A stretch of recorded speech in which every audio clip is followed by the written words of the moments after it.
Bonjour, c'est Jean-Christophe, bienvenue dans l'émission photo. Aujourd'hui, je vous présente une nouvelle façon de choisir vos objectifs. Alors vous allez voir que j'ai traité le sujet d'une façon un petit peu étonnante, pas habituelle, mais ça devrait répondre à pas mal des questions que vous êtes très nombreux à me poser par mail ou j'en ai eu pas mal aussi lors du salon de la photo récemment. Très vite, avant de continuer, je vous invite à rejoindre ma liste de contacts perso si ce n'est pas déjà fait, parce que la rediffusion des conférences du salon, mes deux conférences, va arriver sous peu, je vais vous en parler très vite, mais j'ai simplement besoin d'avoir un email pour vous envoyer l'invitation, sinon je ne sais pas à qui l'envoyer, tout bêtement, puis vous aurez aussi la newsletter du dimanche avec l'article sur la créativité en photographie, qui est inédit, qui n'est pas publié par ailleurs sur le site. Alors, pourquoi je vous parle du choix des objectifs aujourd'hui? Eh bien, simplement parce que c'est la question qui revient le plus souvent dans le courrier des lecteurs. Quand je dis souvent, c'est que j'en reçois des dizaines et des dizaines par semaine, où vous êtes tous à me poser sensiblement, à me faire sensiblement le même message. C'est voilà, j'ai tel et tel boîtier, ou bien j'envisage tel boîtier. J'ai déjà tel objectif ou j'en ai pas encore. Qu'est-ce que tu penses que je devrais acheter? Quel est l'objectif qu'il faudrait prendre? Je vais pas revenir sur les choix techniques, comment lire une fiche technique d'objectif ou autre, je vous en ai parlé plusieurs fois dans des émissions précédentes, mais je voudrais déjà revenir sur le problème du choix de l'objectif, le problème classique que vous rencontrez, que tous les photographes rencontrent en fait. Alors, le problème, bien sûr, c'est lequel choisir, parce qu'il y en a des tonnes aujourd'hui, que ce soit des objectifs de la marque, alors si vous êtes nikoniste de la gamme Nikon, qui est très riche, ou Canon ou les autres. Alors, ensuite, une fois que vous avez déterminé à peu près le modèle, eh bien, vous avez généralement le souci de savoir dans quelle gamme il faut acheter l'objectif. Est-ce qu'il faut prendre plutôt un modèle plus amateur, qui est peut-être un peu moins performant, un peu moins costaud en fabrication? Est-ce que ça peut suffire? Est-ce qu'il faut prendre une gamme un peu plus expert, avec une ouverture, par exemple, tous les F4, ouverture constante de 4 chez Nikon? Est-ce qu'il faut prendre des gammes pro qui ouvrent à 2.8? Voilà, vous avez toutes ces questions-là. Et puis, généralement, vous me posez aussi la question des performances. Est-ce qu'un objectif qui ouvre à 2.8 va faire des meilleures photos qu'un objectif qui ouvre à f4? Est-ce que? Alors, bien sûr, il y a plein de réponses pour tout ça, et la meilleure réponse que je puisse vous faire, si on en reste sur le strict plan technique, c'est de vous renvoyer vers les guides qui détaillent les performances des objectifs en fonction des boîtiers. Alors, je ne veux pas faire trop long sur ce sujet-là aujourd'hui, parce que l'on serait dans la technique et c'est pas ce que j'ai choisi d'aborder. Mais les meilleurs guides aujourd'hui, ce sont ceux de Jean-Marie Sépulcre, JMS, je vous mettrai des liens dans la description des vidéos, où là, vous achetez le guide qui présente les tests d'objectifs pour votre boîtier. C'est super important parce que un même objectif ne va pas se comporter de la même façon sur un boîtier entrée de gamme, sur un boîtier plein format, sur un boîtier très pro. Voilà, il y a des différences. Donc ça, c'est important de le savoir. Et pour moins de 15 euros, 14 euros généralement, ces guides-là vous permettent de faire le bon choix et puis d'économiser parfois des centaines d'euros si vous ne vous trompez pas sur le bon objectif. Mais voilà, c'est pas le sujet, je crois que ça c'est une façon de choisir, mais pour moi c'est pas la meilleure façon. Parce que, pourquoi je vous dis ça? Parce qu'aujourd'hui, très sincèrement, alors je vais peut-être en faire bondir quelques-uns, mais c'est pas grave, aujourd'hui je considère que tous les objectifs sont suffisamment bons pour être utilisés par tous les photographes. Il n'y a pas de mauvais objectifs, au sens cul de bouteille, comme on avait tendance à le dire parfois, alors c'est l'expression consacrée, hein, quand on avait un cul de bouteille, c'était voilà, un objectif vraiment pas bon, avec des photos pas bonnes. Pour moi, c'est pas ça le problème aujourd'hui. Tous les objectifs sont suffisamment bons pour être utilisés par tous les photographes. Alors par contre, ils ne vont pas donner tous les mêmes résultats.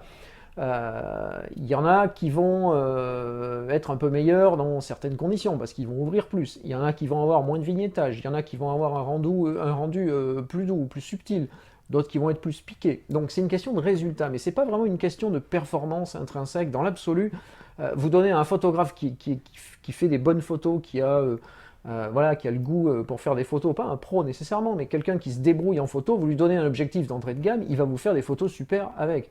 A l'inverse, si vous prenez un pur débutant, vous lui donnez un objectif pro, il ne va pas faire des meilleures photos pour ça. Donc pour moi, c'est pas ça le critère.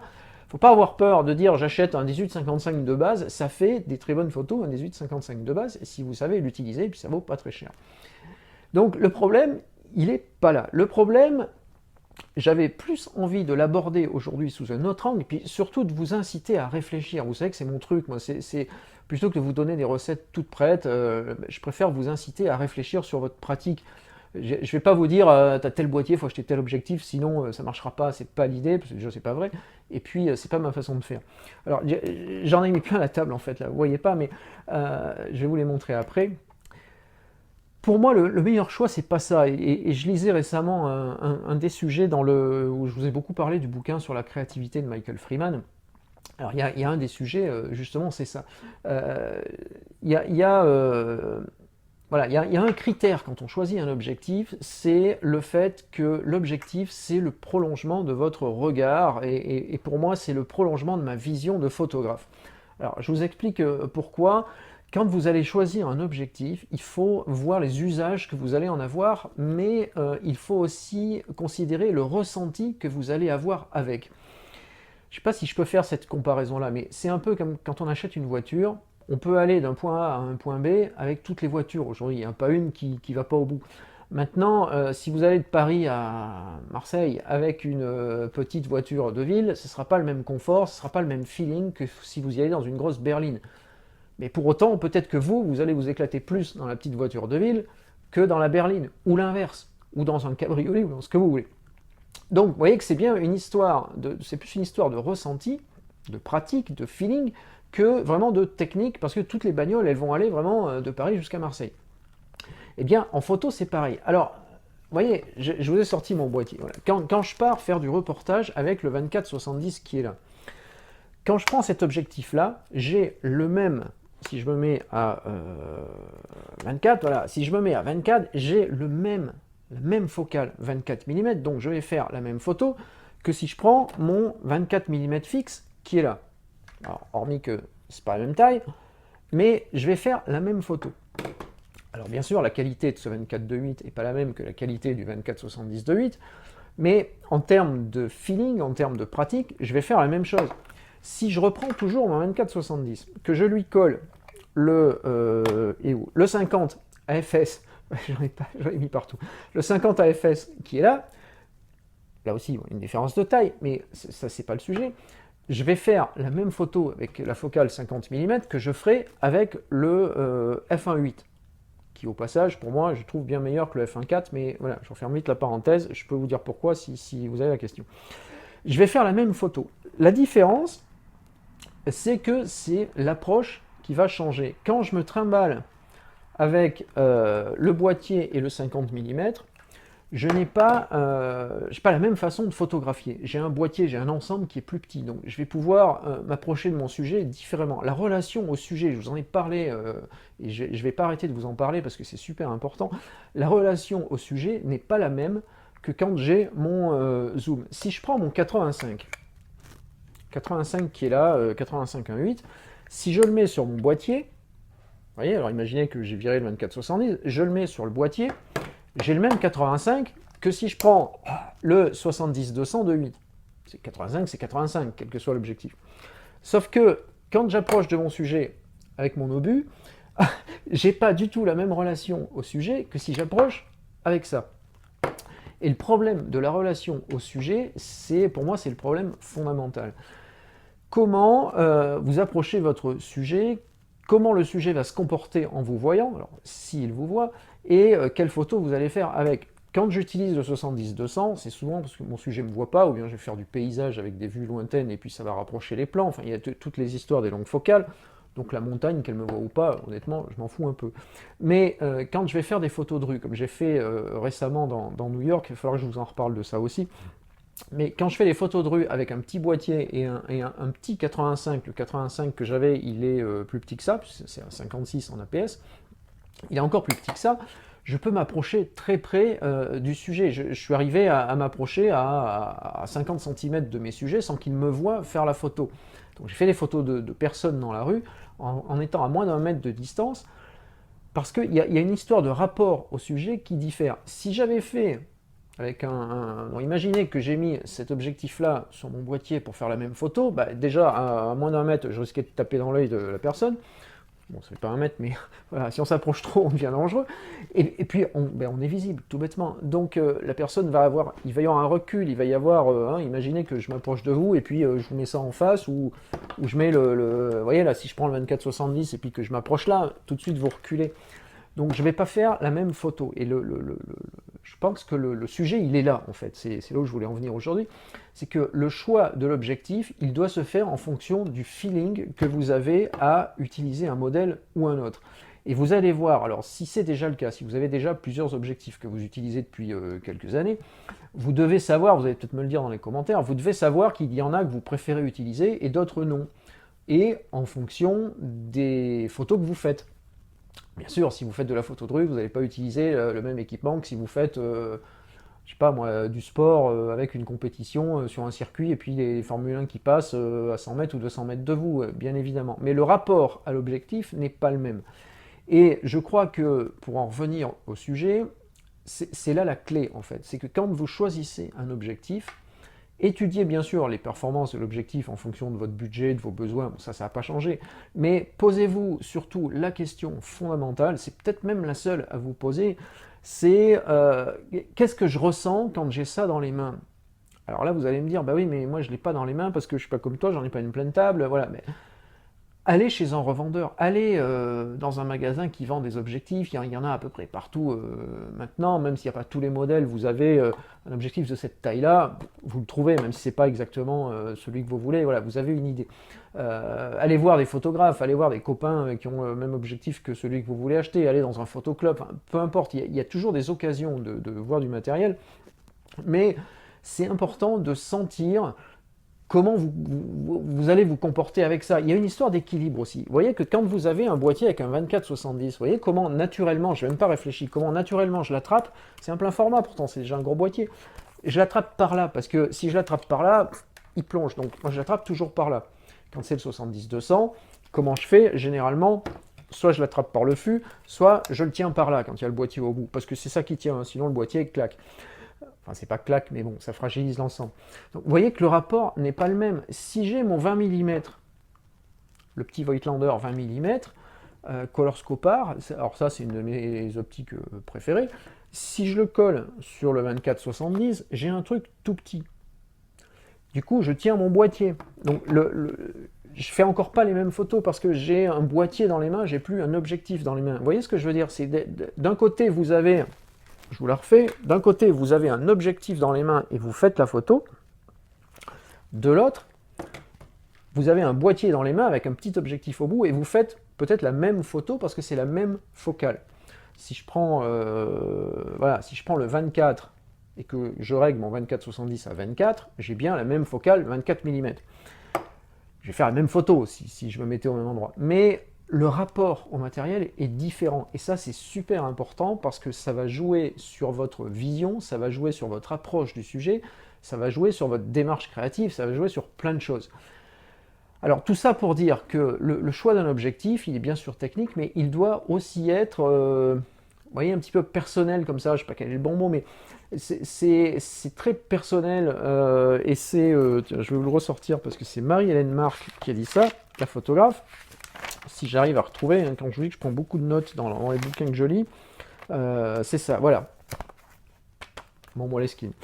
Marie-Hélène Marc, elle dit « Le choix de l'objectif est une question de vision personnelle et de confort. » Alors, tout est dit. Vous voyez, c'est que le confort, c'est aussi le fait que ça, c'est lourd. Voilà, tout bêtement. Et que vous pouvez être amené à utiliser un 85 qui fait cette taille-là, parce que c'est moins lourd. C'est vraiment un critère. Quand vous êtes... moi, ça m'est arrivé d'utiliser 70-200 pendant 2-3 heures sur une prise de vue, ou même le 24-70 d'ailleurs, quand je fais de la danse. Vous faites une répétition de danse, je crois que les dernières répétitions que j'ai faites, elles duraient jusqu'à 4 heures. Au bout de 4 heures, j'en avais juste marre parce que l'ensemble est très lourd. C'est pour ça aussi qu'on regarde les hybrides ou les 100 miroirs aujourd'hui, parce que c'est quand même moins lourd pour un résultat identique. Donc c'est lourd et on finit par plus apprécier son matériel de la même façon et je suis persuadé que ça se traduit sur la photo. Donc voilà, c'est ce que je voulais vous dire aujourd'hui, c'est que pour moi, la nouvelle façon de considérer le choix d'un objectif, c'est de penser à l'utilisation que vous allez en faire, mais au sens personnel, au sens feeling, au sens rapport au sujet. Et tout ça, bah, c'est pas dans les fiches techniques. Alors, les fiches techniques, il ne faut pas les négliger pour autant, je ne dis pas que c'est nul et qu'il faut les oublier, loin de là, mais tout ça, bah, c'est votre parcours de photographe qui va vous donner la réponse aussi. Alors, si vous débutez, je sais que c'est un petit peu plus difficile, mais faites-vous prêter du matériel, c'est toujours possible. Essayez quand vous êtes quelque part et vous allez voir que vous allez éprouver des sensations. Quand j'ai acheté le 20 mm, j'ai craqué un peu sur le 20 mm, le Color Scopar à l'époque, c'était sur le D700, parce que voilà, j'aime bien la focale 20 mm, j'aime bien les angles assez ouverts, le grand angle, l'ultra grand angle, et je le trouvais petit. Alors il est manuel, il est tout en ferraille, voilà. Il y a un rapport à l'objet également qui finit par jouer aussi, parce que quand j'ai un 50 mm AFS chez Nikon, c'est une super optique, le 50-1.8, allez-y sans hésiter, c'est pas cher, mais bah, voilà, c'est pas la même fabrication. Je dis pas que c'est une mauvaise qualité, attention, hein, parce qu'il est de très bonne qualité, mais c'est voilà, c'est du polycarbonate, l'autre il est en ferraille. Vous voyez, le rapport à l'objet n'est pas le même, et le rapport à l'objet, il va avoir un impact sur le rapport à la photo et le rapport au sujet. Donc voilà, je vous laisse sur cette méditation que vous ne manquerez pas d'avoir après avoir écouté cette vidéo. Je voulais juste vous dire, avant de conclure, que je vous envoie tous les week-ends un article sur la créativité en photographie. Donc ça, je vais vous en parler prochainement aussi, parce que entre le dire et le lire, eh bien, c'est un petit peu différent. Donc je le formule généralement d'une autre façon. Donc ça, c'est dans la newsletter. Donc pour ça, il suffit de rejoindre ma liste de contacts. Je vous mets aussi dans les liens, là dans la description de la vidéo, je vous mets le lien vers le guide d'achat des objectifs, parce que je vous le renvoie souvent, mais il y a plein de questions techniques que vous ne manquerez pas d'avoir après avoir suivi cet épisode-là. Donc sachez qu'il y a un guide d'achat qui vous permet d'avoir plein d'infos sur les objectifs, je vous le mets. La chaîne YouTube, vous cliquez sur le petit logo qui est là, ça vous permet de vous abonner à la chaîne, et puis vous avez la petite notif chaque fois que vous revenez, comme ça vous manquez rien. La page Facebook, vous likez, vous aimez, vous faites ce que vous voulez, mais vous vérifiez tous les jours qu'il y a bien une nouvelle vidéo à 18 h généralement, et donc comme ça vous évite de la manquer. Et puis de mon côté, je vous retrouve demain pour une nouvelle émission. Alors je suis en train de tester un mode un petit peu différent ces jours-ci. Pour tout vous dire, c'est que je vais enregistrer les vidéos le soir plutôt que de les faire le matin. Jusqu'ici, je les faisais le matin. Et en fait, c'est dans ma journée, j'essaie de voir si je peux m'organiser autrement, parce que ça prend quand même pas mal de temps. Donc j'essaye de le faire le soir. Alors peut-être que vous allez voir que le ton change un peu, parce que je pense que je suis pas pareil le soir que le matin. Je suis peut-être pas aussi frais, donc peut-être que ça va partir un peu plus dans tous les sens. Mais c'est aussi l'intérêt de ces vidéos, c'est que je veux faire... Je l'ai dit à pas mal de monde sur le salon, apparemment vous avez apprécié la démarche aussi, c'est que je veux vraiment m'adresser à vous comme si on papotait voilà, autour d'un café ou d'une bière, et puis qu'on discute de photos. Donc c'est vraiment ça. Je réagis aussi aux messages où certains m'ont dit ça serait bien d'avoir peut-être plus de montage dans les vidéos et autres. Alors très sincèrement, c'est pas mon truc pour plusieurs raisons. La première, c'est que déjà c'est trop long, sincèrement. Donc je sais monter des vidéos, mais je peux pas le faire tous les jours parce que ça prendrait vraiment trop de temps, et je serais obligé de revenir à une vidéo par semaine comme je faisais l'an dernier, et du coup vous n'aurez pas autant de choses. Donc je préfère vous en mettre un peu plus, mais passer un peu moins de temps sur des choses très léchées. En plus de ça, le problème des vidéos sur YouTube comme sur Facebook, c'est que je peux vous mettre des visuels là dans la vidéo. C'est pas pour ça que vous pouvez cliquer dessus et puis que ça va marcher. Ça apporte pas grand chose de plus finalement. Donc je préfère vous mettre les liens, parce que là vous allez sur le site et vous avez tout ce qu'il vous faut. Voilà, donc on va voir ce que ça donne. Peut-être que je reviendrai à la formule du matin, j'en sais rien encore, mais ces jours-ci je vais tester cette méthode-là du soir. Voilà. Donc à demain, merci d'avoir suivi jusque-là, et puis je vous laisse méditer sur le choix des optiques. Dites-moi ce que vous en pensez.